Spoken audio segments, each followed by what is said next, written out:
Una mañana de miércoles, es que yo andaba buscando el monitor como todos los días, pero el monitor parece que no, hoy no se hizo presente. Es que el monitor está haciendo café. El monitor.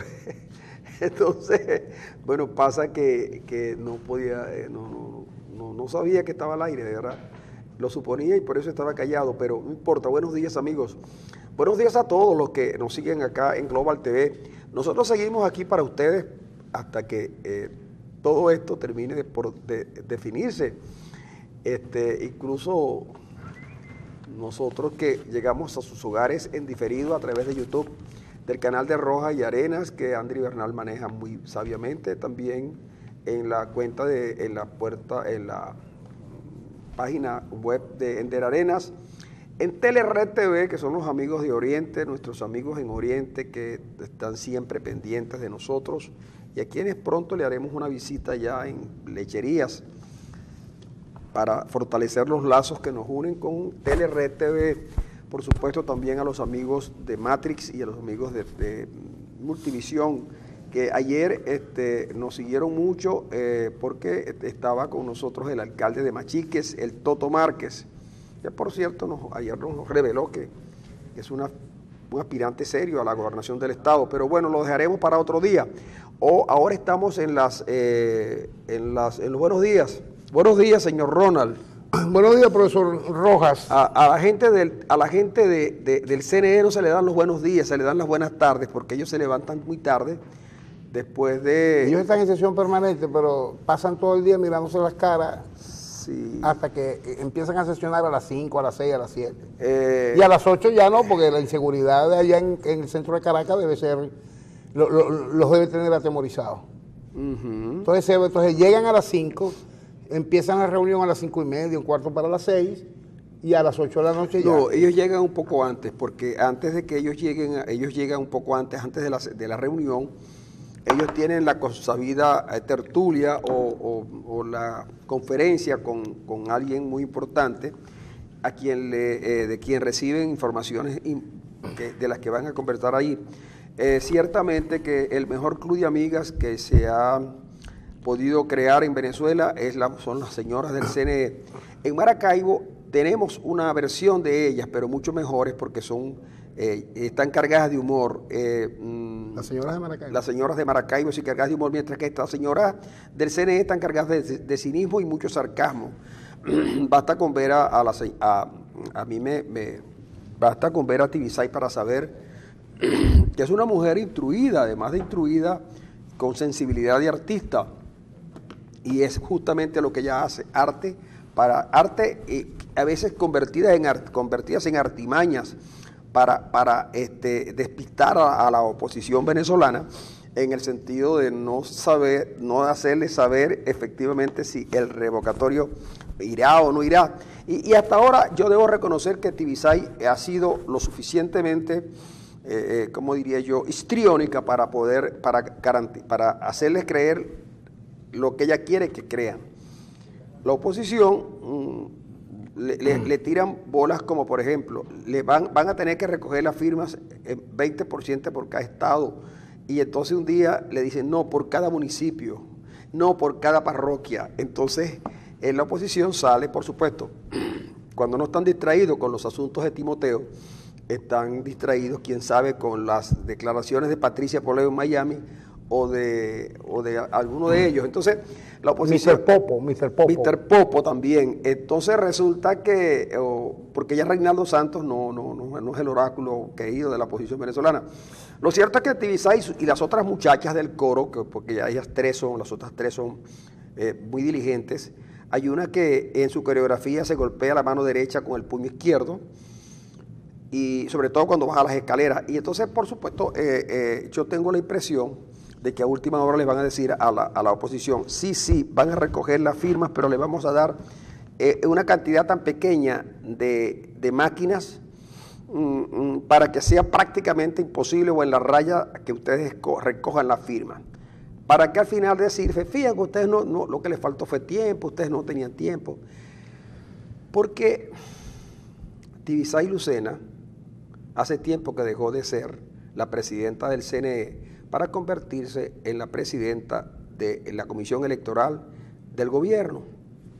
y en ese sentido, como el gobierno no quiere el revocatorio, pues ella tampoco quiere revocatorio. Así que esperemos un poco más en esta comedia. Viene un día, dicen unos, otros días se dicen otras cosas. Por ejemplo, Eugenio Martínez, que es un periodista muy informado sobre las cuestiones electorales. Pues se está dentro del CNE, porque sabe todo el detalle. Dice, 664 captahuellas en el Zulia para el 20%. Ayer alguien en la radio me sacaba la cuenta por un elector, unos firmantes por minuto, y entonces me decía que podían estar justamente muy cerquita de la raya. ¿Qué es lo que el CNE quiere? El CNE quiere demostrar que la oposición no tiene capacidades. Y obviamente están esperando que la oposición se deteriore un poquito más, se deteriore un poquito más en el ánimo y en el espíritu de los guerreros del Twitter. Pues la gente en la calle, mire, que les cuento que la rabia en la calle es enorme. Yo solo le propongo lo siguiente a los compañeros del partido que ahora vienen a Maracaibo. Aprovechen y como son unos cuantos, se van para los sitios a los mercados populares. Miren, no dejen de ir a los plataneros, vayan al Panamericano, vayan al Alto de Jalisco, a Santa Rosalía y a Las Pulgas. Si ustedes salen de allí con apoyo popular, el revocatorio lo tiramos para atrás. Vienen al Zulia los dirigentes del PSV, vayan a las colas del Latino.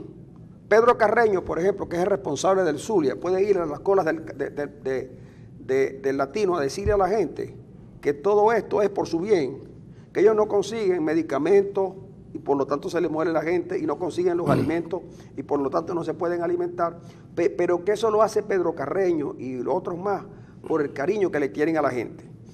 Y si alborozados siguen detrás de Pedro Carreño, yo les confieso que todo lo que ha dicho la oposición es mentira.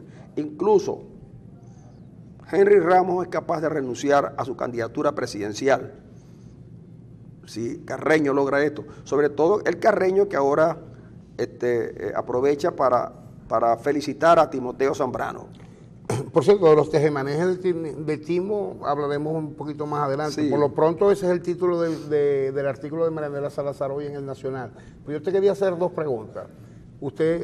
Tú has participado varias veces en cuerpos colegiados, organismos colegiados, desde tu época de estudiante universitario.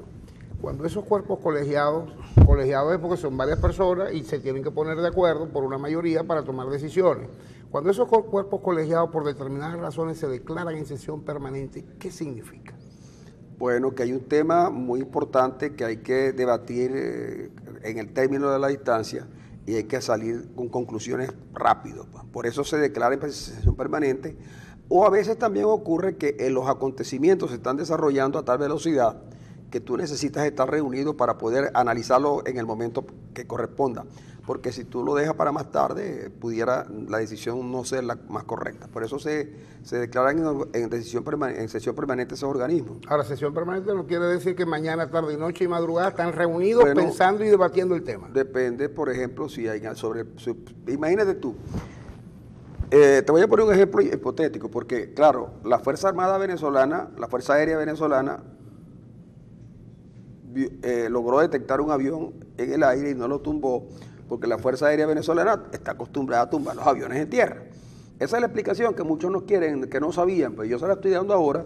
Esa es la razón porque el avión Dash de reconocimiento que sobrevoló sobre Margarita, porque dice que fue sobre la cumbre era en Margarita, entonces no lo tumbaron porque el avión estaba volando. Cuando el avión esperaban que el avión bajara, digamos por ejemplo en Punta de Piedra o en Macanao, para que la Fuerza Aérea Venezolana lo derribara. Pero bueno, esa es otra cosa. Pero vamos a suponer que no es solamente un avión DAS, sino que son también los aviones invisibles que están en Curazao. Y que hay unos aviones B-52 que sobrevuelan, digamos, Isla de Aves. Y que hay unos aviones que están, los aviones de José Vicente están en las coordenadas que nos acercaban a Colombia. Entonces, por supuesto, el ejército venezolano tiene que declararse en sesión permanente, ¿sí? Porque no se sabe en qué momento los aviones de José Vicente, lo voy a decir José Vicente por simple, digamos, los aviones aquellos que dijo José Vicente que en las coordenadas estaban en el Peladero Chivo. Claro, lo digo porque los aviones de José Vicente, que yo sé que no son de José Vicente. Entonces, claro, la Fuerza Armada y sobre todo la Fuerza Aérea tienen que estar en sesión permanente, porque una vez que los aviones aterricen, es cuando ellos empiezan a funcionar, la Fuerza Aérea, digo, que son los que se van a dar cuenta. Pero, por ejemplo, con cierta regularidad hay algunos aviones que sobrevuelan el puente sobre el lago, donde hay unas baterías antiaéreas, y aterrizan ahí en La Rita, y salen de La Rita y vuelan tranquilamente por el Caribe. ¿Tú por fin supiste a dónde fueron a parar, si están vivos, si murieron o no, los pilotos de aquellos dos aviones que derribó, o uno de los dos aviones que derribaron por allá, por los lados de Apure, que nada más que se supo que volaron, que los derribaron, pero nunca se supo? No, porque fíjate tú que ni el polvo quedó. Ni el polvo. No, el polvo. Los tripulantes se fueron y ni el polvo quedó. Se sabía que había polvo porque tú sabes que el polvo es a veces difícil de ocultar. Y como ese polvo se esnifea, entonces se supone que había polvo, pero hasta el polvo se fue. Y otra cosa, que ya que estás hablando de los guerreros del Twitter, mis amigos los guerreros del Twitter, ayer me quedé sin respuesta. Ayer no supe qué decir. Lo último que me quedó fue decirle, hay que llamar a María Corina. La pregunta era, cuando se supo que las señoras del CNE ayer tampoco iban a dar el cronograma de la recolección del 20%, yo no supe qué decir, qué hacer para que las señoras den la información que se necesita. Yo dije, hay que llamar a María Corina porque ella sí sabe. ¿Qué diría María Corina en este caso? Yo le propongo a la mesa de la unidad que para estas cosas del CNE, como de mujer a mujer, hay un viejo bolero que cantaba una cantante a la que no recuerdo el nombre ahora, que se llamaba De Mujer a Mujer. Yo creo que la mesa de la unidad debería comisionar a María Corina para que la haga entrar en razón, porque María Corina sí es verdad que les da un ultimátum, y como ella lo puede todo, María Corina es capaz de arrancarle la decisión de inmediato, ¿no? Porque María Corina, de verdad, el gobierno, la oposición la ha subutilizado, pues sí. Ella realmente lo puede todo. Y yo creo que deberían colocarla en la cuestión electoral que ella se inició por allí, ¿no? Con Súmate, que ella vaya y con su poder, que el poder que ella tiene, poder que no usa el convencimiento, sino la fuerza, y les diga así, por ejemplo, si ustedes no dan la fecha y el cronograma de recolección de firmas, no cuenten conmigo, ya está. Entonces, yo te aseguro que Tibisay Lucena, la señora Oblita, la señora Tania y la señora Hernández, de inmediato se mirarán entre ellas, le invitarán a jugar una partida de póker. No, las damas juegan romy. Yo no creo que las señoras del CNE sepan jugar póker. No, ellas juegan romy y buraco. Y yo creo que juegan más bien cargar la burra. Uno también puede ser. Si no, cargar la burra es mucho más divertido. Ah, bueno. Bueno, amigos, así están las cosas en este país y en nosotros. Una mañana muy calurosa, por cierto. Una mañana calurosa, a diferencia de la mañana de ayer. En este Maracaibo que le pasan cosas increíbles. Hoy en la mañana, por fin me entero que el director de Hidrolago, Maracaibo está sin agua, y el director de Hidrolago dice... El amigo tuyo. No es amigo mío, yo pensé que era un hombre que estaba cumpliendo con su deber. Dice, ya vamos a restablecer el servicio de agua en Maracaibo porque nos dimos cuenta que estaba llegando algo turbia, producto de las lluvias que han caído sobre los embalses. Es la primera vez que yo sé que el agua que llega a los embalses cae sobre los embalses. Yo suponía que caía en los ríos, y los ríos llegaban a los embalses y ahí depositaban el agua. Pues no. Entonces resulta que por ese motivo el agua se puso un poco turbia. Y eso, como estaba turbia, ellos redujeron la cantidad de agua que estaban enviando a la colectividad. Pero ella me dijo, ya dicen que se va a restituir en un nuevo cronograma. Entonces ellos pasan la información de todo eso que acaba de decir y termina en un nuevo cronograma. Pues entonces el nuevo cronograma no lo dan. El nuevo cronograma no, porque la gente cuando tiene cronograma reclama, ¿entiendes? Sí. Si tú dices que el agua va a llegar el lunes y no te llega el lunes tú reclamas. En cambio, si tú dices un nuevo cronograma y no das la fecha, ni las horas, ni los días, entonces es obvio que tú no tienes derecho a reclamar. Ayer, por ejemplo, me encuentro con una cuadrilla de la gente de Corpoelec que diligentemente estaban realizando un trabajo en una zona de Maracaibo y me acerco a preguntarles, no cuándo restituían el servicio de electricidad en las calles para que haya luz. Y el señor muy amable me dijo, mira, tú tienes que hacer lo siguiente, comprar las bombillas. Y yo le pregunto, ¿y las bombillas qué precio tienen? Me dijo, bueno, las bombillas están por el orden entre los 12 y los 15.000 bolívares. Alguien me dijo que costaban 20. Pues bien, entre 12 y 15.000 bolívares. Ajá, y después tú vienes y llamas a Corpoelec y les dices que hay un problema en un poste. Si ellos tienen el camión y tienen la cuadrilla, todo en condicional, ellos van. Y cuando lleguen tú le dices, no era para eso, era para que pusieras esta bombilla. Bueno, te voy a decir una cosa. El dueño de los camiones, yo hablé con el dueño de los camiones el domingo, me lo tropecé. Y le pregunté, chico, ¿y los camiones? Los camiones los tengo a buen resguardo porque me avisaron en su momento, esto no fue ahorita, en su momento me avisaron que me iba a llegar una comisión del SEBIN para decomisarme los camiones. Bueno, ¿y qué hiciste para que te fueran a decomisar los camiones? Nada, exigí el pago, yo prestaba el servicio porque los camiones estaban arrendados con una contratista, entonces yo presté el servicio, llevaba años y 6 meses y no me pagaban, y yo lo que hice fue reclamar el pago de los servicios que había prestado y de mis camiones y tal, entonces, por yo haber reclamado, en vez de salir diligentemente a tratar de refinanciar la deuda, de pedir un chance más, no, lo que me amenazaron era con todo el poder del régimen y me datearon, alguien de adentro me dateó, mira, prepárate porque el lunes el SEBIN va a ir a tomarte los camiones. Entonces, bueno, se los llevo a resguardo. Lo cierto del caso es que él me dice, y yo le dije, pero mira, ¿y por qué no tiene? Es que alumbrado público, como se llama la cuadrilla que tiene que tener la cosa, no tiene absolutamente nada. Es decir, la división de alumbrado público no tiene nada. Ahora me pregunto yo, el alumbrado público es responsabilidad de la alcaldía de Maracaibo, en lo que compete al municipio de Maracaibo.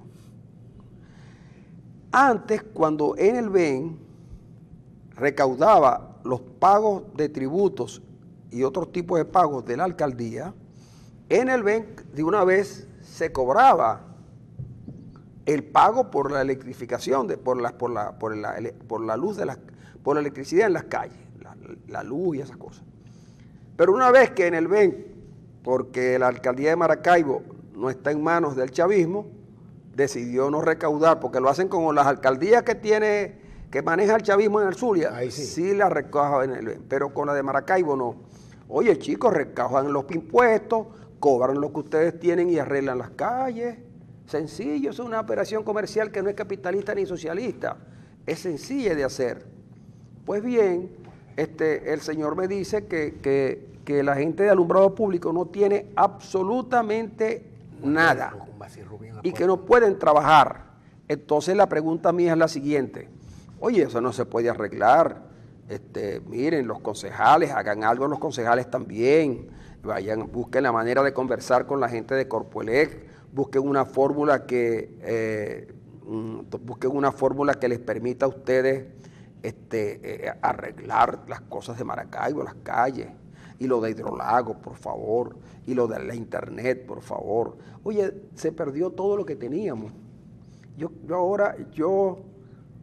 quisiera que Diosdado Cabello, en ese programa que ve tanto la gente, porque de verdad hay que reconocer, sí, que el programa de Diosdado Cabello, que por supuesto es uno de los programas más seguidos de la televisión mundial, oye, que hablara de estas cosas también, porque eso de estar hablando de los patriotas cooperantes ya no queda bien, porque los patriotas cooperantes le están pasando información a la oposición. Te propongo algo con respecto al programa de Diosdado, que el programa es el miércoles, o sea, hoy, que esta tarde a las 6 de la tarde tú y yo nos pongamos a enviarle mensajes al programa de Diosdado. Porque es que el problema del programa de Diosdado, que los únicos que le escriben y le envían mensajes de texto son los patriotas cooperantes y aquellas personas que tienen algún trapo sucio que ventilar de la mesa de la unidad o de la oposición. Pero nadie le escribe para hablarle de los problemas del país. Nadie le escribe a Diosdado y al programa El Mazodano para hablarle de la internet, todo eso que tú estás diciendo. Y también deberían llamar a Diosdado para decirle que en caso de que Maduro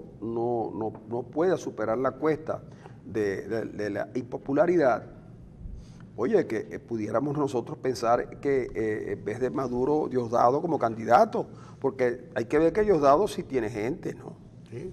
Sí, Diosdado pudiera ser, Diosdado, le tocaría a Diosdado, no cubrir la vacante de este caballero, de Maduro, sino cubrir, por ejemplo, ser el candidato en el 18 y ganar las elecciones hasta 6 años más, Diosdado.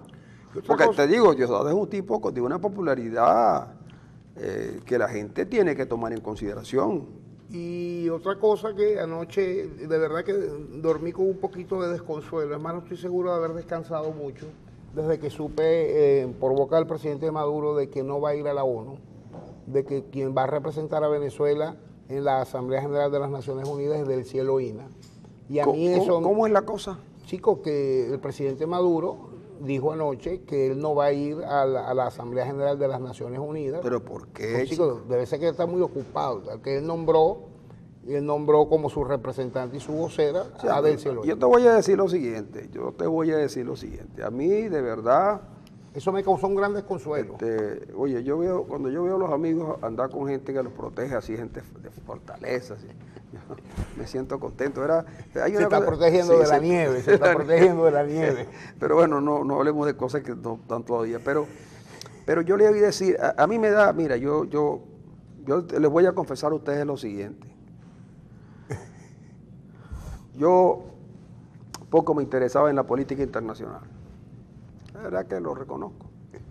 Hasta que llegó Delcy Eloína. ¿Y por qué me preocupa la política internacional? Porque que yo me he dado cuenta que los diplomáticos no solamente se van a las reuniones a beber aguardiente, que beben mucho. No hay una reunión de diplomáticos que no corra. Y comen muy bien. Y comen bien. Fíjate que me cuentan que en las reuniones de los diplomáticos ya no están comiendo tequeños. Entonces no es una reunión importante. No, porque es que están comiendo otras cosas, ¿no? Sí. Buenas, porque los tequeños, tú sabes que con la escasez de harina y de queso, los tequeños son muy malos, ¿no? ¿Están comiendo mango? No, comen otras cosas buenas, porque para uno ser diplomático tiene que tener buen paladar. Pero lo malo de eso es que ellos, cuando ya están algo carbureados, como se dice en el ambiente popular, se empiezan a reír de la gente. Y últimamente de quien más se ríen es de Delcy Eloína. ¿Y saben por qué? Porque ella todavía dice que el presidente Maduro está presidiendo el Mercosur con la organización del Mercosur. Y resulta que en las propias Naciones Unidas estaba el señor embajador de Brasil, el señor embajador de Uruguay, el señor embajador de Paraguay y el de Argentina. Esos son los miembros del Mercosur, ¿no? Son los miembros fundadores de Mercosur. Porque son un club de 5. Sí, asistiendo, conversando para una reunión que iban a tener allí en las Naciones Unidas con la gente de la Unión Europea, porque ellos están tratando de buscar un acuerdo para que el Mercosur amplíe su radio de acción en un acuerdo de un tratado de libre comercio con la Unión Europea. En tanto Venezuela ni la invitaron. Entonces yo me pregunto, ¿sería que en el momento en que estaban haciendo esa reunión, Delcy Eloína estaba en otro lado, o el presidente estaba distraído contando los votos que tienen el movimiento no alineado? Entonces yo lo que digo es, yo veía a los diplomáticos reírse en la última reunión, campaneaban y se reían, campaneaban y se reían, y el campanear está bien, pero la risa fue lo que no me gustó, porque los diplomáticos nuestros se respetan, eso de que ustedes nos estén haciendo pasar momentos amargos, y además, ya esto lo digo, si lo voy a decir con toda la seriedad del caso. Oye, Venezuela no se puede seguir humillando en el Mercosur. Por dignidad, deberíamos renunciar al Mercosur. Por dignidad, deberíamos renunciar al Mercosur y tratar de recomponer otro tipo de acuerdo donde nosotros tengamos ventaja. Porque eso que nos ha hecho, mira, lo que nos han hecho estos tipos de Mercosur, nos tienen afuera, chicos, y el gobierno sigue diciendo... Pero el presidente sigue diciendo que él es el presidente de pleno derecho. Bueno, chicos, él es presidente de pleno derecho, pero la gente no lo respeta y eso. Un presidente tiene que hacerse respetar. No solamente, porque claro, si el presidente pudiera meter preso a los diplomáticos, sí, porque ¿cómo hacen respetar a Join Goycochea? Lo meten preso. ¿Cómo hacen respetar a Ceballos? Lo meten preso. ¿Cómo hacen respetar a Ledesma? Lo meten preso. Claro, Y yo le digo además al gobierno que aproveche y mete preso a Henry Ramos, que viene para Maracaibo en estos días. Te voy a hacer una pregunta dándole vuelta a todo esto. Chico, ¿y no era propicia la ocasión de que el presidente fuera a la Asamblea General de las Naciones Unidas para que junto a ¿cómo se llama?, a la primera combatiente, a Silvia, visitaran a los sobrinos, chicos, que tienen tiempo que no los ven? Es allí la razón por la que no vamos a Nueva York, nosotros los que tenemos presos en el imperio. Nos tenemos que marchar a una pausa, ¿verdad, mi estimado Andri? Ya regresamos con ustedes y con la gente que habla bien y claro y que sabe leer y escribir.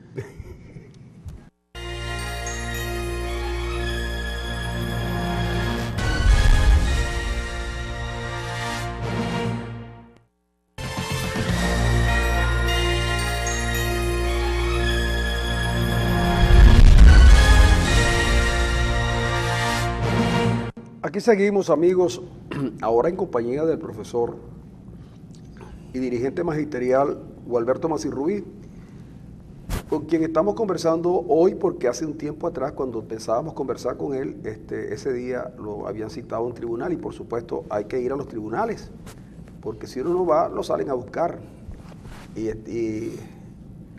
Parodiando a lo que en estos días escribió Vladimir Villegas, cuando el SEBIN llega así de esta manera, uno ni cuenta se da, y entonces lo mejor es asistir a esos sitios para ver de qué se está acusando y tratar en la medida de lo posible de defenderse, aunque los venezolanos se defienden como gato boca arriba, como dice se dice en el Rego Popular, ante la crisis que estamos viviendo. Yo de verdad que dudé mucho que vinieras al programa, porque este es un programa de mañana, ¿no?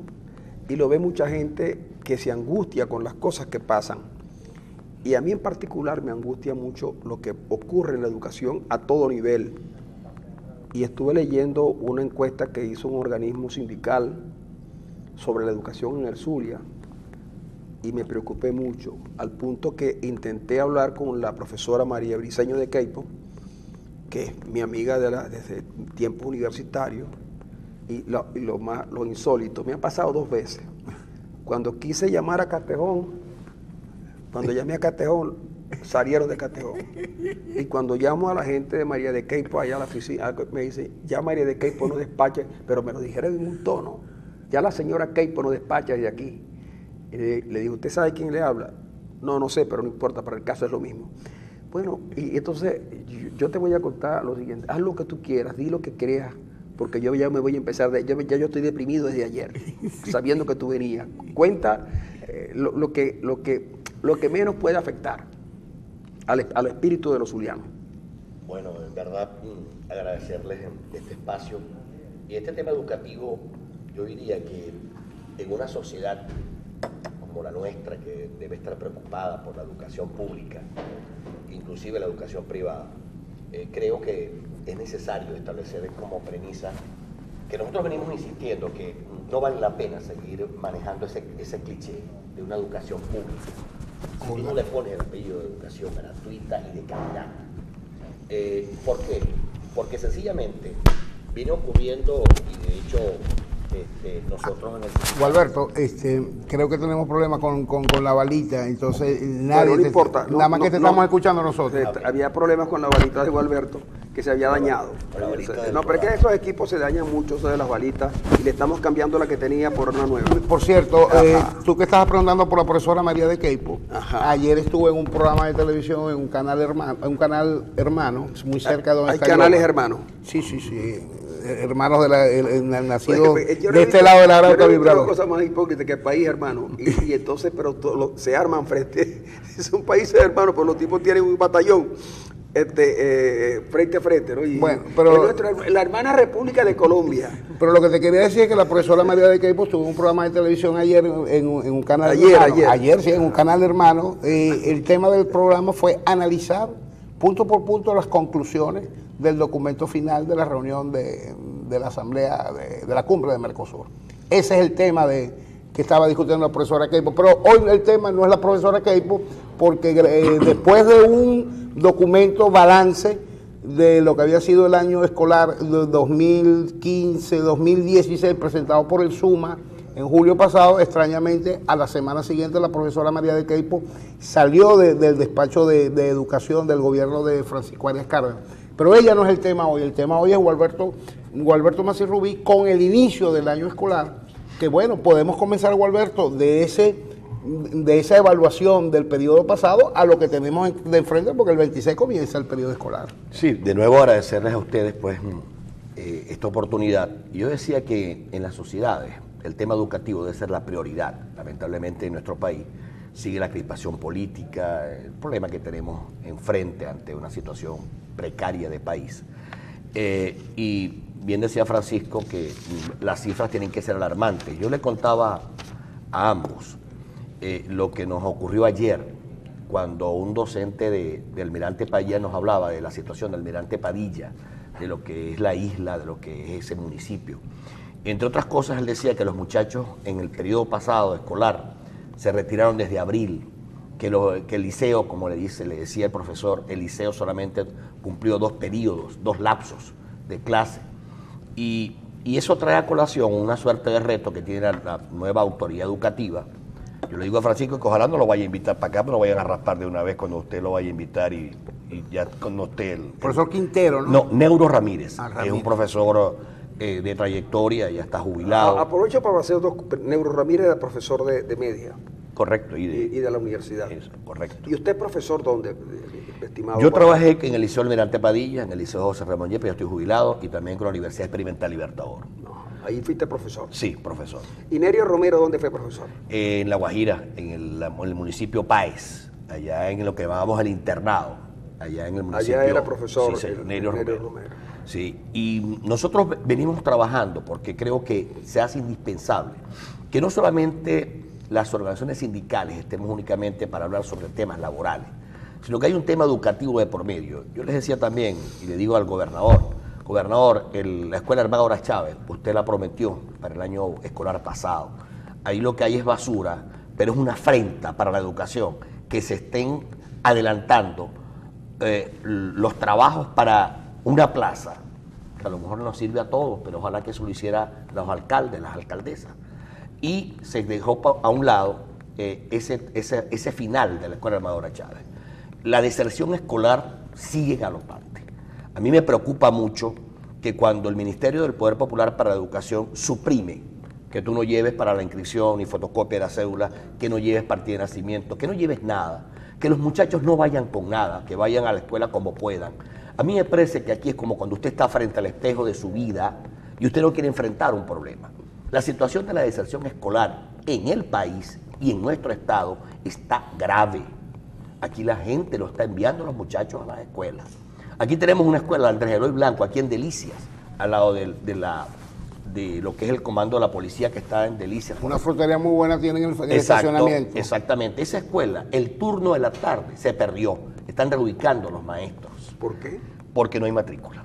Porque la única manera de que tú suprimes un turno, y eso es un reto que le vamos a lanzar. Es una escuela de muchos años. De muchos años, Francisco, nos alarma. Hay un SOS. Se supone que esa escuela debe darle atención a niños de la zona circunvecina. Claro. Estamos hablando de Trinidad, Naranjal. Sí, está muy bien ubicada. Y lo mismo está pasando con la Lucila Palacios. Perdida la matrícula en el turno de la tarde.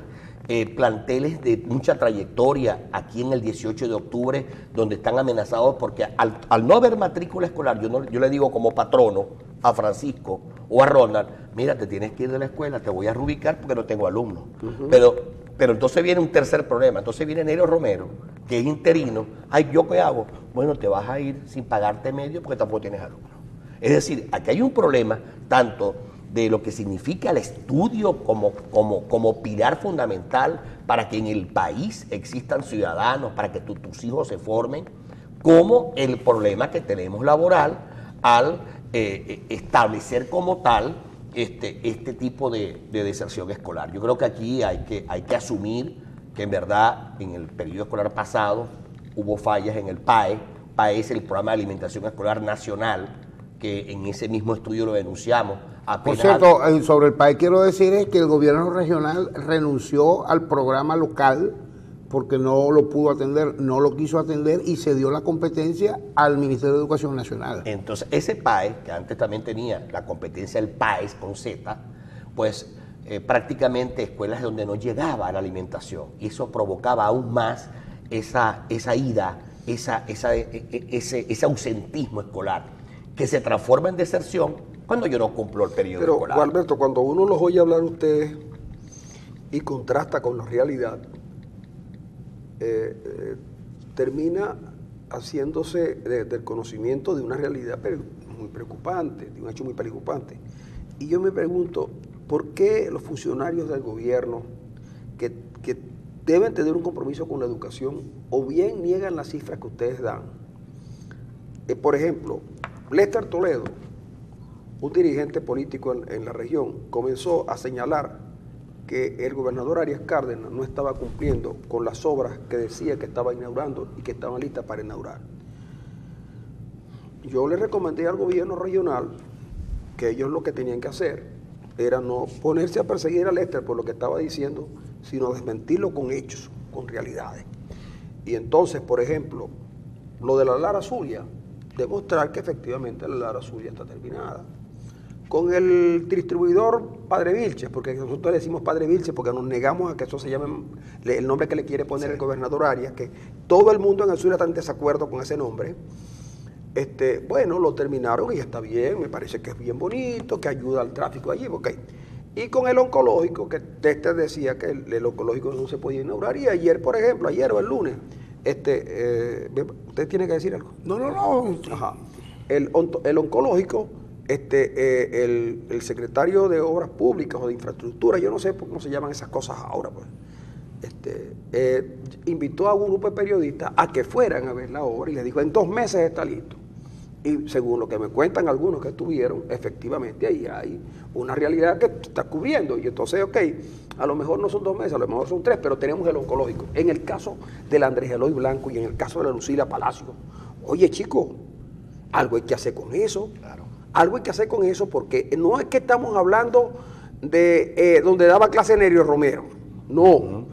Estamos hablando de una zona céntrica de Maracaibo, ambos en Tierra Negra, lo que llaman Tierra Negra, que es una zona muy populosa de Maracaibo, y que hayan eliminado los turnos y que eso no haya llamado la atención de la zona educativa y que el PAE no funcione y se lo hayan tenido que dar al gobierno nacional porque la gobernación del estado no tiene infraestructura ni recursos para hacerlo, y entonces cuando uno le dice al gobernador o a algún millonario, ellos lo desmienten sin ningún rubor. Entonces, con un problema tan grave como el de la educación que nos atañe a todos, oye, no se puede andar con mentiras.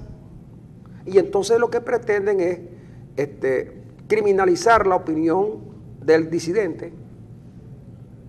Y no quiero que entremos en ese punto porque no vale la pena, claro. Sobre todo porque no te has referido a lo que es medular, que es la calidad de la educación. Claro, por eso decía entrando en esta conversación que si se sigue manteniendo eso de educación gratuita, de educación pública, si tú no le pones el apellido calidad, lamentablemente nosotros no vamos a lograr que tu hijo, ese muchacho que tiene que ir a la escuela pública, aprenda de verdad y que se forme como ciudadano.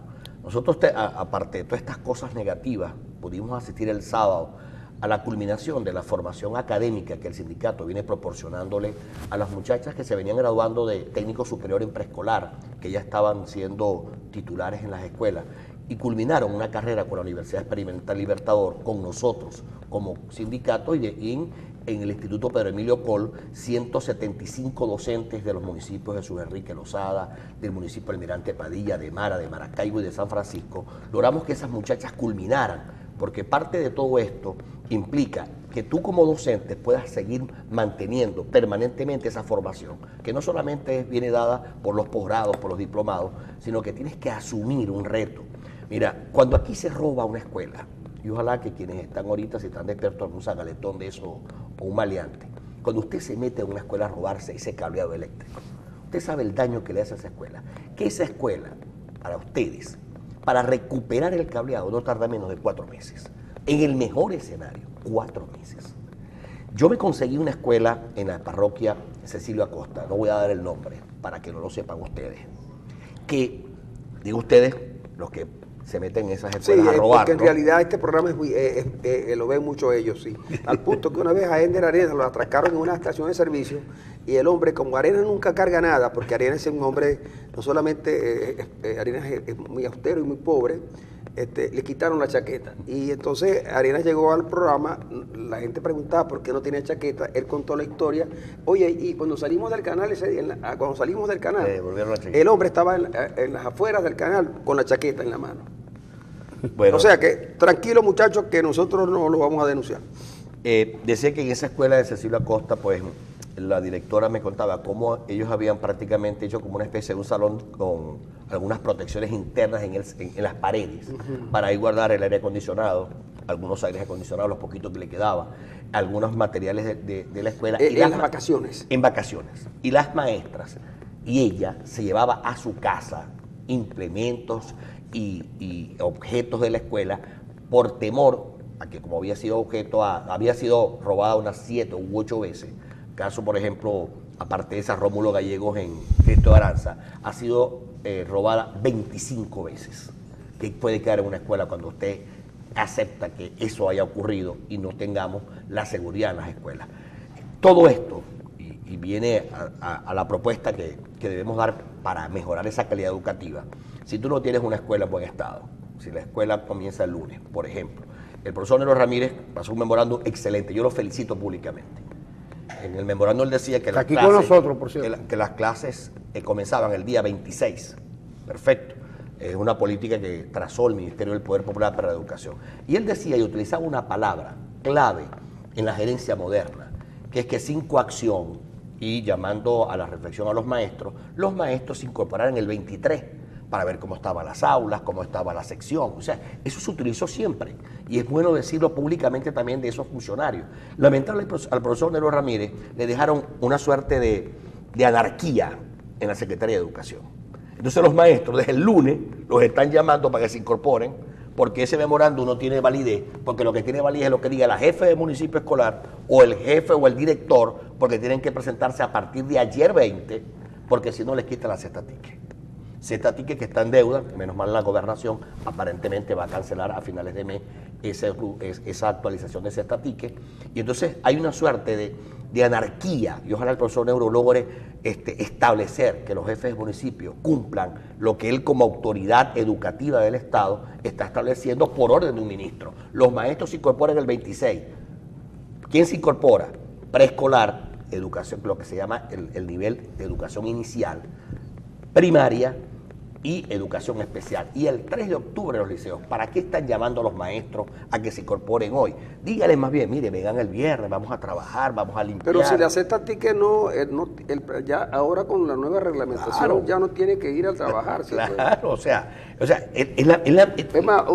posible que usted no vaya a trabajar y no le paguen el salario, pero le acepta a ti que sí. Claro. Entonces, todo esto lo estoy diciendo con el ánimo de que tuvimos el primer contacto con el profesor Neuro y establecimos pues la próxima semana una reunión para que él vaya entendiendo y vamos a hacer las denuncias respectivas con respecto a este tipo de jefaturas municipales que siguen con esa... Ahora, mientras nosotros, Masi Rubí, tengamos que debatirnos en estas cosas que supuestamente deben estar resueltas, y obvio, algo se dañó en Venezuela en estos 18 años, porque está bien, antes había una que otra escuela que la asaltaban, pero ya no son las escuelas, es la propia universidad que no puede protegerse, porque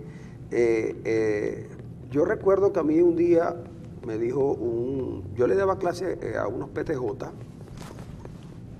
y entonces el tipo, bueno, en mis clases, un día me dijo, profesor, el problema de la universidad es que quienes cuidan la universidad son delincuentes. Y yo le dije, pero mira, ¿cómo haces una afirmación tan grave como esa? Me dijo, bueno, porque muchas de las empresas de servicios privados de seguridad no hacen caso omiso del prontuario que pueda tener, si es prontuario el que tiene la persona que ellos van a contratar. Y me dijo, miren, de tal parte, en tal parte, en tal parte. Y eso, bueno. Después la universidad profesionalizó eso, pero siguen habiendo robos. Y sigue una cosa interna, y la universidad gasta mucho más en seguridad que en áreas, casi si puedo cometer un error grave, pero para no cometer el extravío en extensión, gasta más en seguridad que en extensión, sí, para no decir que en investigación. Pues bien, Ahora, en Estados Unidos, en una escuela de Miami, los maestros y el director de la escuela decidieron reducir el tiempo a las tareas. Ya yo sabía que el problema de las tareas estaba siendo cuestionado por padres y maestros y todo, porque veían que los que no hacían las tareas se desempeñaban más o menos igual que el que las hacía, pero que los niños tenían un desempeño que había que resolver.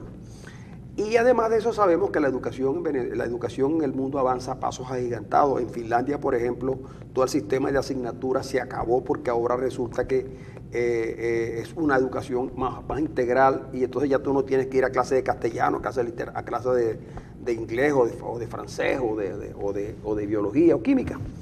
Y nosotros seguimos todavía, imagínate tú, yo creo que hemos retrocedido en educación. Ese impulso que hubo después del año 58, que todos conocimos, ese impulso que nos llevó a tener liceos de primera.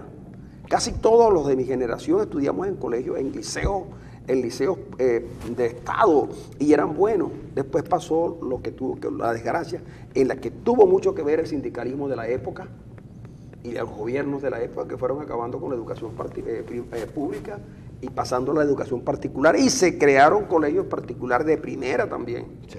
Y entonces resulta que el padre que hacía su esfuerzo por darle una educación a su hijo, entonces el gobierno decidió que a las universidades públicas más apetecidas entraban los tipos que el gobierno decidiera, porque los privados no podían entrar ahí. Entonces, ustedes de verdad que hacen este trabajo sindical, ¿no han sentido a veces, yo te veo a ti, veo a Nerio y veo a otros que prácticamente entregan su vida, que andan, uno lo ve en los aeropuertos buscando y atendiendo y preocupados con los maestros en Maracaibo y fuera de Maracaibo? ¿Ustedes a veces no han sentido como que es como si estuvieran arando en el mar? Mira, yo creo que esa observación tuya con relación a la educación de otro país viene al dedillo con la reforma curricular que se está planteando a nivel nacional. Ojalá que el gobierno dejara ya, digo gobierno, quien dirige la política educativa de un país como es el Ministerio del Poder Popular para la Educación. Decir que se ha discutido una reforma curricular, cuando tú discutes con los tuyos es que yo busco a Francisco, busco a Ronald, busco a Nerio y busco al otro, que me vayan, que sean, yo diría que ideológicamente, no solamente estén conmigo, sino que sean incapaces de desmentir o de provocar una suerte de discusión favorable a la educación. Ojalá que esa reforma curricular que se está anunciando sea debatida no solamente en las escuelas públicas, sino en las escuelas privadas, en las universidades autónomas, en las universidades que todavía permanece el gobierno intrometido en esa vida universitaria de hace mucho tiempo. Y ojalá pues ese debate se dé para que la educación, como usted la conoce, media o en los liceos, mejoremos la calidad educativa. En los países como los nuestros, esta lucha, la lucha social, la lucha política, la lucha sindical, no puede desmayar, porque una de las cosas que ocurrió en Venezuela es que la sindicalización de los trabajadores fue bajando, de tal manera que prácticamente desaparecían, casi desaparecen las organizaciones sindicales que en Latinoamérica son pues una suerte de historia para mediar entre el patrón y el trabajador. Y nosotros cada vez que vamos buscando y vamos arando y buscando en esa historia, lo que ayer ocurría en los planteles públicos, Francisco, puede ocurrir ahora. Mucha gente puede estar pensando, ¿cómo voy a hacer yo para mantener a mi hijo en la educación privada? Ahora, está la educación pública, estoy yo como Estado preparado para que aquella cantidad de gente que pueda ir a un liceo, yo voy a tomar la palabra, Francisco, al Liceo Baral, al Liceo Don Pérez, pudiese recibir una enorme cantidad de gente cuando ahí tenemos prácticamente la mitad de Don Pérez clausurado, cuando los baños dan pena, o en el Baral una suerte de una pared que casi se cae, o un auditorio cerrado, o una suerte de plantel que parece un castillo de fantasmas.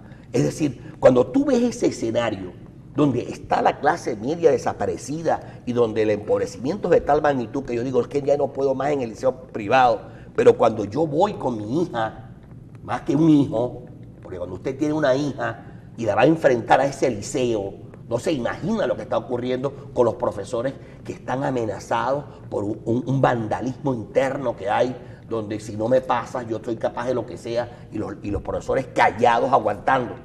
Y lamentablemente... ¿Ustedes tienen denuncias de eso? Francisco, eso es increíble.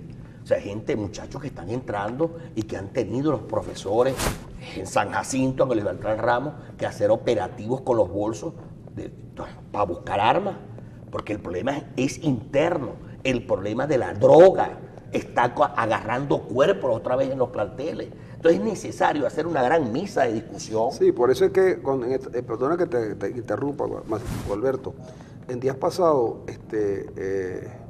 hubo un crimen atroz. Usted me está haciendo alguna seña, señor Mario. Bueno, pero hágala como corresponde, para eso se le paga a usted aquí un sueldo, y bueno además. Muy bueno, sí, sí. Para que usted trabaje como es debido. Señores, voy a ir a una pausa, porque es que ya venimos.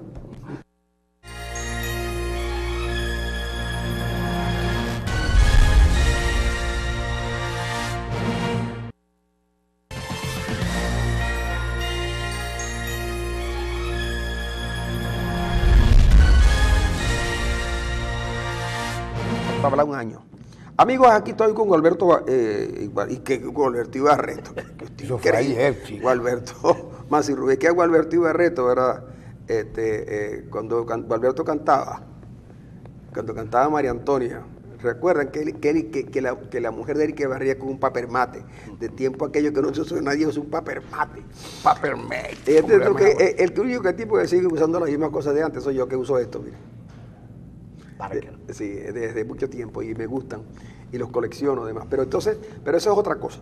También estoy con Ronald Rodríguez, con Alberto Masirrubí, y está Nerio Romero acá con nosotros también en el estudio, uno de profesor a quien aprecio mucho desde sus días de estudiante en la Facultad de Humanidades, y siempre supe que era un hombre de una entrega a la actividad gremial, y aprovecho para saludarlo en este momento. Bueno, pero fíjate lo siguiente, y lo que te iba a contar, en días pasados en Maracaibo ocurrió un asesinato de una niña de unos 13 años.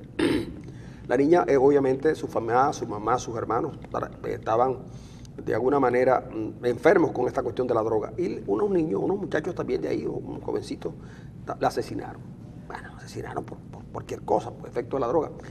La policía no tardó sino unas horas en descubrir el crimen. Es una mujer que está loca de remate, de la locura que tiene, duerme entre el escaparate. Esto es lo bueno de este programa, que se parece a un programa radial. Pero bueno, entonces, pero supiera que como programa radial sería buenísimo. Entonces resulta que la policía se anota el éxito de que descubrió a los asesinos, cosa que era muy fácil. Pero lo grave, que era la droga que estaba consumiendo esos niños en el barrio, a la policía no le importó mucho. Y antes había una preocupación por la droga que estaba moviéndose a nivel escolar, a nivel del liceo y a nivel de la sociedad. Había unas divisiones antidroga, había un trabajo político, había un trabajo de educación. Eso prácticamente se perdió, porque ahora los jerarcas lo que dicen es, capturamos 5 alijos, donde por cierto, en los últimos alijos siempre capturan a alguien vestido de verde. Entonces uno dice, bueno, ¿será que este negocio es abajo, que es donde está la cuestión? A nadie le importa. Está haciendo estragos en la educación. Está haciendo estragos en la sociedad, porque muchos de los crímenes y asaltos que se cometen es porque los muchachos salen a robar para poder pagarle al distribuidor de la droga, que es inclemente si no le paga. Correcto. Entonces, Gualberto, cuando habla de la droga, nadie quiere hablar de ese tema. Las zonas educativas son prácticamente, no tienen capacidad para pelear contra eso, porque eso es un problema de Estado. Y sin embargo, se sigue deteriorando y va a llegar un momento en que no se trata solamente de los colegios públicos, claro, sino de los privados, donde también entra la droga. Y entonces me pregunto yo, ¿cómo un maestro que tiene un salario, y lo voy a decir con dolor, de hambre, el maestro tiene un salario un salario menor que el acetatique de menor que el salario mínimo.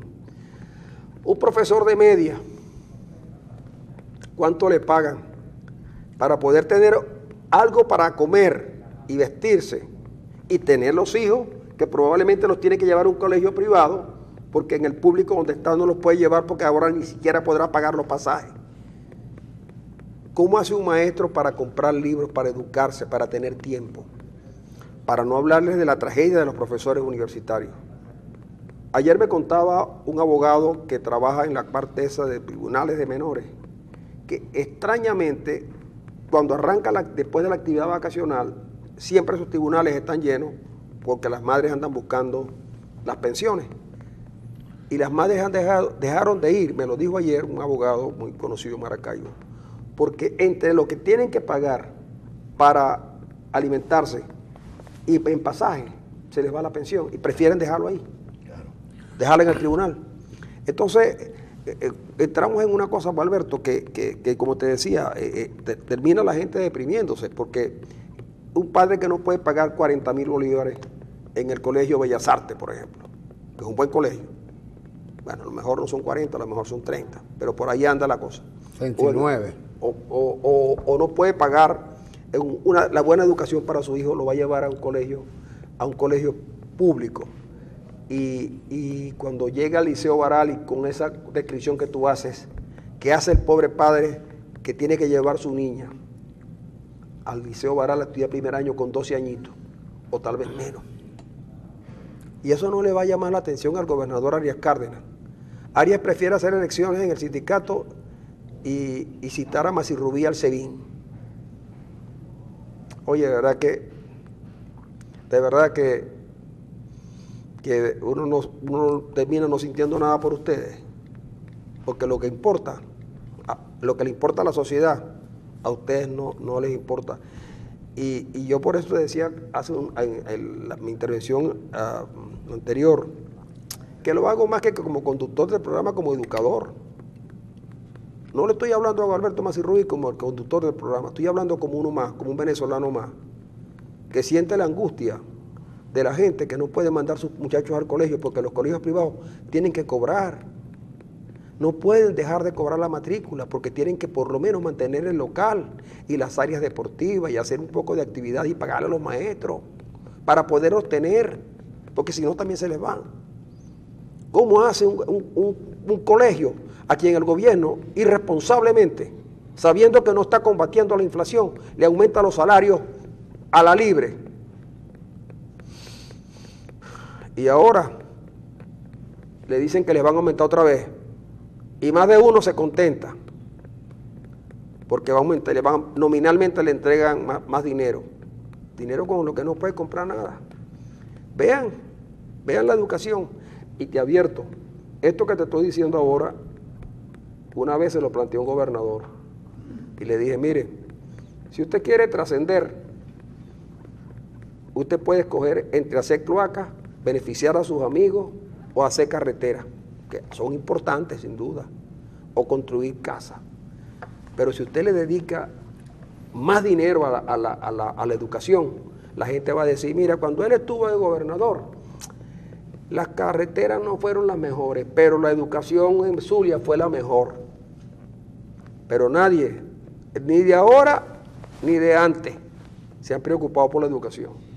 Pareciera que no da votos la educación, ¿no? Y a mí eso que dices tú me preocupa tanto que la gente me dice, no me queda otra que inscribir mi hijo en una escuela pública, no me queda de otra.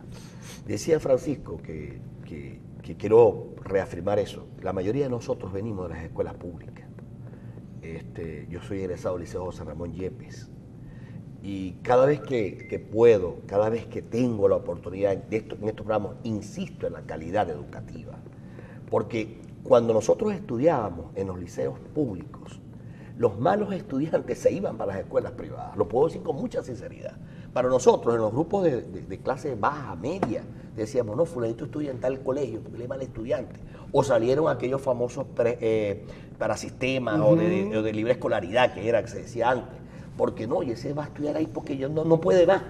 O sea, es decir, la educación pública era como, no elitesca, pero sí tenía ese honor de uno, no, yo soy egresado del Udón Pérez, y había esa rivalidad, Udón Pérez, Lozada, del Chávez de Cabima. Exacto, o sea, son... De Raúl Cuenca de Ciudad Ojeda. Íconos. Y vaya usted a verlo, a conocerlo, para que vea lo que estamos hablando. Ojalá que cuando se hagan los análisis democráticos, ¿cuánta inversión se puede hacer, por ejemplo, para que dentro, no solamente de la ciudad, sino en esas áreas rurales se hagan buenos planteles? ¿Cuánta ha sido la infraestructura nueva? Porque la escuela nueva no es la que yo voy a remozar, que la voy a pintar y la voy a entregar. Esa es la misma escuela, pero pintadita, pero no de fondo mantener. Hay algo, Francisco, que yo se lo vengo ofreciendo y se lo vengo diciendo al propio gobernador del estado públicamente. Nada hace el gobernador en inaugurar, por ejemplo, ahora 4 escuelas. No inaugurar, la va a entregar como remozadas. Si usted no tiene una partida para el mantenimiento de la escuela, porque eso es un negocio. Por ejemplo, usted va a ver hoy al gobernador de ahorita entregar 4 escuelas. Yo le hice esto y esto. Dentro de un año, Francisco Rojas, nuevo gobernador, dice, dentro de un año voy a ir a la escuela José Ramón Yepes porque, pero ¿hasta dónde ese círculo vicioso se va a mantener si no hay una partida de infraestructura y una partida de mantenimiento? Pero no hay un instituto, una fundación que se encarga precisamente de eso, del mantenimiento de la infraestructura educativa. A nivel nacional se llama FEDE, pero eso prácticamente no existe. Eso, miren, los directores, aquí tengo que felicitar, a las directoras, aquí tengo que felicitar. Yo tengo un amigo que le fue muy bien económicamente en FEDE. ¿Sí? Como director de FEDE y tal. O sea, que el organismo como que funciona porque los réditos fueron grandes. Bueno, pero en el caso de las escuelas, los maestros que son directores o las maestras que son directoras, bueno, hacen de maravillas ahí, de magos para buscar que si una escobita, que si un cepillito, que si el lampazo. Igual, Alberto, y ustedes yo creo que hay 2 cosas en las que hay que insistir. Una de ellas tiene que ver con la necesidad de modernizar y mejorar la calidad de la educación. Y la otra es tratar de alguna manera de tener otro esquema en cuanto a cómo se imparte la docencia y quiénes la imparten. Y además buscando una suerte de híbrido, porque yo creo que a este Estado nuestro le queda poco, ¿no? Y habría que tener ya por lo menos una opción de explorar otras opciones. Yo recuerdo que unas escuelas de Nueva York, que donde los muchachos no iban a clase y los maestros tenían problemas, esos casos que tú estás relatando, de repente la municipalidad que tenía la responsabilidad, la alcaldía que tenía la responsabilidad de esas escuelas, decidió entregárselas a los maestros. Aquí había una fórmula. Los que no pueden pagar algo para ayudar a la escuela, no pagan. Previo estudio, claro, porque esa gente que vive alrededor. Claro. Involucras a la comunidad se involucró, cuidaron las instalaciones, mantuvieron las instalaciones, y los que podían daban algún dinero para sostener la institución. Los maestros, entonces, ya responsables de todo, aceptaron ir a las clases, la cosa, y mejoró la educación 100%. Y en el caso de Los Ángeles hubo un caso similar también. Hubo un problema con la reducción del dinero que había para la educación, porque se estaba gastando mucho. Alguien les dijo, ok, en unos años o en unos meses ustedes van a gastar más en policía que lo que ahora están reduciendo en investigación. Y así fue. Los tipos empezaron los delitos, porque un muchacho que no tiene educación se va a la calle y lo más seguro es que afronta el camino de la delincuencia.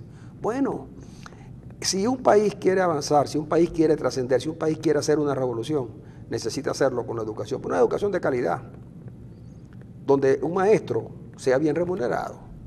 Un maestro no puede ser mal remunerado, como tampoco puede ser un bombero, un policía que se dedican, mientras estos se dedican a formar a la gente para el futuro, policías y bomberos cuidan de bienes y personas.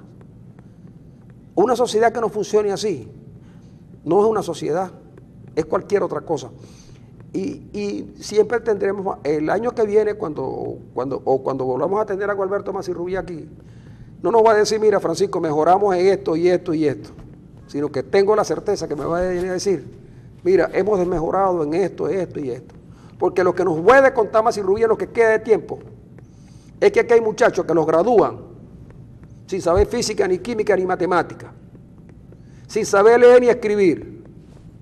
Yo conozco uno que llegó a ser dirigente estudiantil, no sé por qué desgracia de la vida, que en su primer examen en la universidad no podía resolverlo. ¿Ustedes saben por qué? Pues no sabía escribir. Pues escribir no es garabatear, hacer ahí, garabatear unos símbolos, no. Escribir es una cosa mucho más, y eso le enseñan los maestros. Esas destrezas de sumar, restar, escribir y leer, eso se aprende fácil. Lo que no se aprende fácil son los valores que los maestros de antes transmitían, los profesores, eso que dices tú, no era solamente los estudiantes, eran los profesores. Eran los profesores que se sentían útiles y que alguien un día dijo que eran apóstoles y ahí se perdió todo. No, los maestros no son apóstoles, son seres humanos que trabajan, que viven, que sufren. Ese que dijo que era un apostolado de la educación nos hizo un gran daño. No, los maestros no son apóstoles. Los maestros son seres de carne y hueso y además con todos los derechos de ser reconocidos por la sociedad, pero nosotros mismos tenemos al maestro a un lado. Antes era un orgullo decirle a alguien maestro, hoy.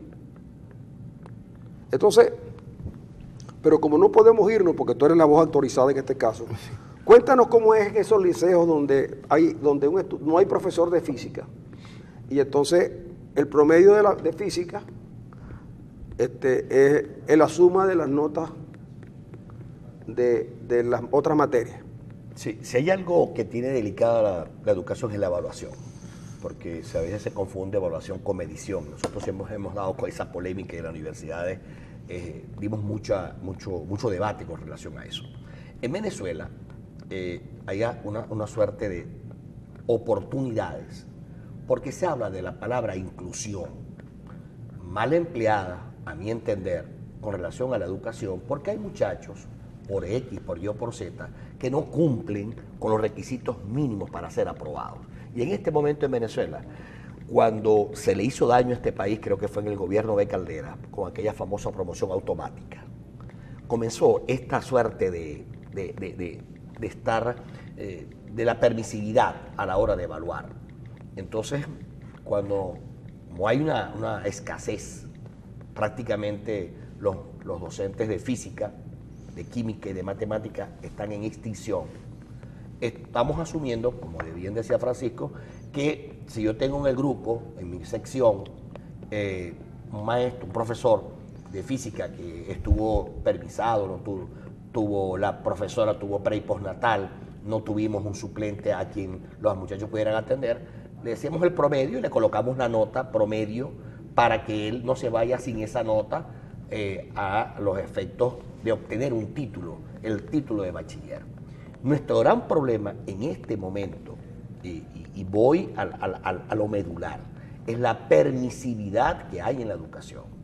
Si nosotros no logramos que los muchachos adquieran sus competencias, no pueden obligar a un docente a que los pase. Aquí hubo no sé si recuerdas, cuando en un liceo, hubo aquí por cierto cerca de la iglesia, aquel acto que hubo donde en la graduación habían 3, 4 muchachos que habían sido aplazados, y en donde el mismo padre les hacía el llamado para que no asistieran porque no eran bachilleres, porque no habían culminado, y de pronto una orden en la zona educativa le dio al traste a todo eso y se les colocó la nota para que se graduaran de bachilleres, sin haber aprobado esas competencias en esas áreas. Y no solamente ha ocurrido ahí, yo tengo un caso que no se nos ha resuelto, de la Escuela de Formación Deportiva, en donde una docente nos presentó las pruebas y se las presentó a la zona, donde el muchacho estaba aplazado en su materia y una suerte de comisión en la zona le voltea, hablándole en términos coloquial a usted para que lo entienda, le cambia la nota y le coloca la que esos 3 personas, 3 docentes de la zona le quisieron colocar porque supuestamente era un atleta de alta competencia. Era totalmente falso, sino que ese muchacho se buscó una propuesta política del partido de gobierno, se la llevaron a la zona educativa, que el muchacho no podía ser aplazado, y a quien pretenden trasladar de la escuela de formación deportiva es a la profesora que denunció el hecho. ¿Estás hablando del Colegio del Pilar? No, formación deportiva. No, pero ya antes había hablado de ese colegio. De ese colegio, del Pilar, correcto. Y de formación deportiva es este último. Es decir, yo tengo que aplazar al muchacho porque le di todas las facilidades para que él cumpliera con mi asignatura, y yo como profesor le digo, no, tú no vas a aprobar.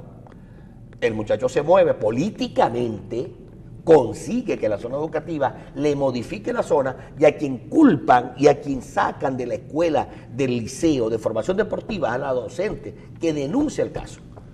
O sea, imagínense en los extremos que estamos. Es decir, que si yo soy ya un docente, siento temor a que de pronto raspee a fulanito y dígame si viene aquel que es dirigente político, entonces arremeten es contra mí, porque lamentablemente la palabra inclusión en la educación se está implementando de manera errónea, muy errónea. O sea, por eso es que digo que pedagógicamente tenemos que tener una suerte de una alerta roja, porque no hay la oportunidad de que nosotros garanticemos que un muchacho obtenga esas competencias necesarias para que él pueda decir, yo aprendí en mi materia, yo di biología, y nosotros en el Liceo Almirante Padilla lográbamos hacer todos los experimentos con las ranas, con los actos reflejos, cuando se establecían aquellos modelos anatómicos. Hoy en día el muchacho chico lo que aprende es en la pizarra o cuando agarra el libro para ver esos modelos anatómicos, porque no los hay ni siquiera. ¿Tú crees, Mago Alberto, que hoy, por ejemplo,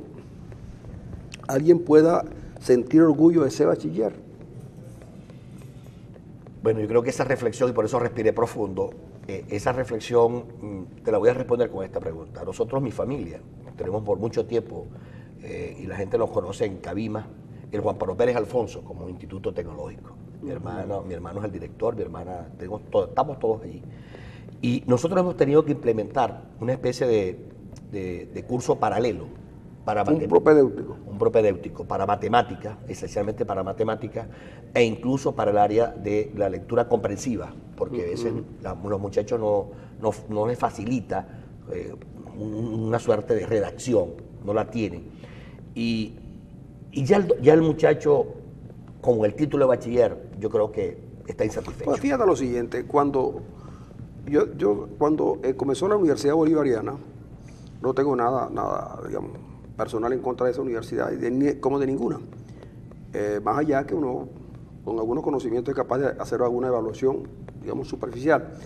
Cuando un estudiante de la Universidad Bolivariana lo graduaban de médico con la cuestión cubana, y los muchachos no veían cadáveres, no tenían prácticas, pues, sino que eran diapositivas y cosas de esas. Yo no digo que uno que otro pudiera asimilar conocimientos a través de una diapositiva, pero obviamente que tiene que estar en el ambiente, ¿no? Y los aprobaban. Yo dije, algo anda mal. ¿Será que el venezolano necesitaba su título de doctor para ponerlo en la casa? Pero resulta que, claro, ¿qué ocurrió? Que el país se descarriló completamente, y hoy es lo mismo un burro que un bachiller, según decía el tango del Cambalache, ¿no? O un burro que un buen profesor.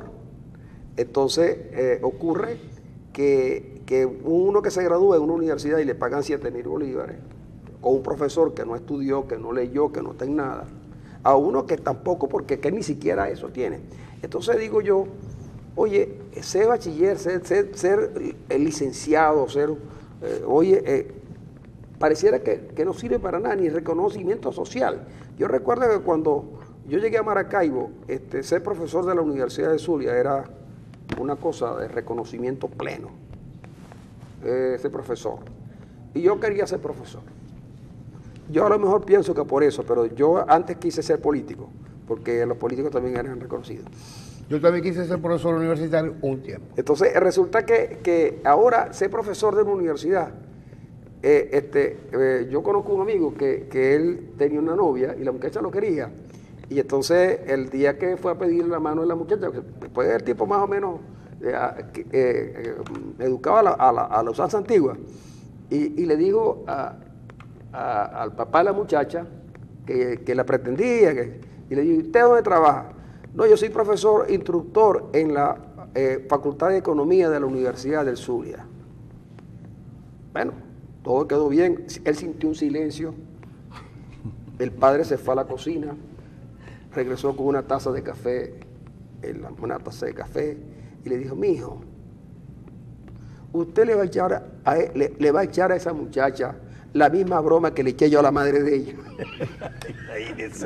Porque era profesor de la universidad también. Claro, entonces, ya sabía la calamidad que le venía a la hija, lo que ¿no? le venía, y le dijo, ¿verdad que? Y entonces, al final nosotros tenemos que terminar riéndonos, porque si no, podríamos morir, ¿no? Claro. Vamos a reírnos de otra cosa, profesor, del sector educativo, porque ayer leí que la presidenta de la Comisión Electoral del SUMA, Nieves Muñoz, anunció que va a haber elecciones el 29 de este mes. No, el 29 ¿Y por qué de no noviembre. la ponen a presidir la Comisión Electoral de los Trabajadores de PDVSA, chicos? No, ya ese es el señor de apellido Páez, que ya anunció la elección después de 3 posposiciones, anunció las elecciones para el 7 de octubre. Pero a mí me llama la atención es que la profesora Nieves Muñoz, que es candidata a las elecciones del SUMA, ayer anunció el proceso electoral como si fuera activista, una lucera cualquiera. Por eso que yo la llamo la presidenta de la Comisión Electoral del SUMA.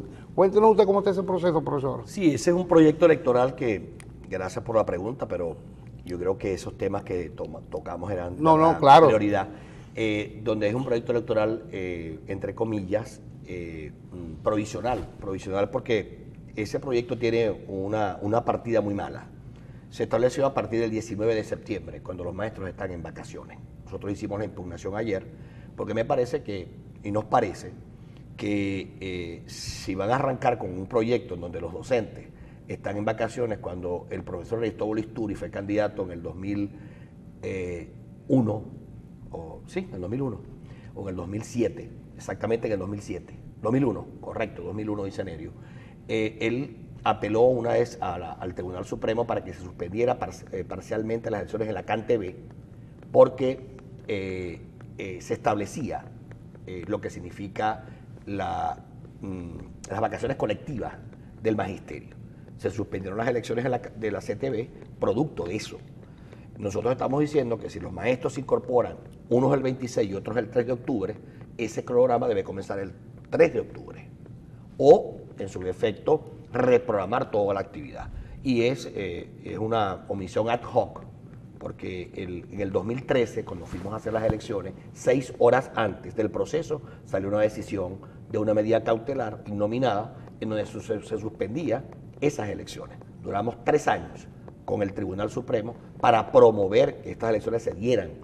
Y, como dicen por ahí, vamos a luchar contra el gobierno, contra el patrono, vamos a luchar contra el poder, pero creo que si hay un bastión, si hay esa suerte de rincón de lo que significa para el magisterio una organización sindical, para luchar no solamente por el dinero, no solamente por sus condiciones, sino por lo que significa ser maestro, se van a dar, en verdad que van a quedar muy mal parados, porque no será Gualberto, no será cualquiera va a defender, cualquier docente va a defender a este sindicato, porque es un sindicato, primero, que es plural. En nuestros sindicatos, uno de los presidentes fue Aristóbulo Isturi. De nuestros sindicatos salió el presidente de SINAFUN. De nuestros sindicatos salieron los presidentes de otros sindicatos, porque es la cuna de lo que significó la FBM.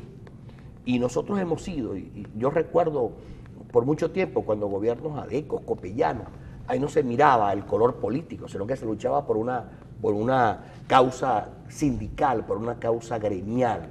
Y creo que el maestro no le va a entregar al patrono, al gobierno de turno, este sindicato. No, y mucho menos en estos tiempos. Pero hay apetencias que matan. ¿Nieve no era la que te denunció en el tribunal? Un grupo encabezado por ella. ¿Cómo bueno, eso? Pero Nieves no era antes del grupo de ustedes. No. Nunca fue. Nunca fue. En este momento ya no es. Ella era funcionaria del gobierno de área, ¿no? Cuando decidió aspirar al SUMA. En verdad que yo no conozco mucho su vida, lo que sí conozco es que aprovecho este programa. Vamos a tratar de conseguir a Nieves para que venga al programa de nosotros en estos días. Claro. Amigo Gualberto, fue un placer haber conversado contigo, a pesar de que las cosas que comentamos no fueron tan placenteras. Te agradecemos que hayas venido. Vamos a estar pendientes de las cosas que ustedes dicen porque a nosotros sí nos preocupa la educación del país. Nos vamos a despedir por hoy, pero mañana regresamos con ustedes porque el viernes les vamos a comentar por qué Maracaibo no tiene encendido, lo va a tener en el encendido de Bellavista. No vamos a ver el titular nocturno. El titular no, ese sí lo vamos a ver, ¿sí? Pero con unas postes de batería. Amigos, nos marchamos.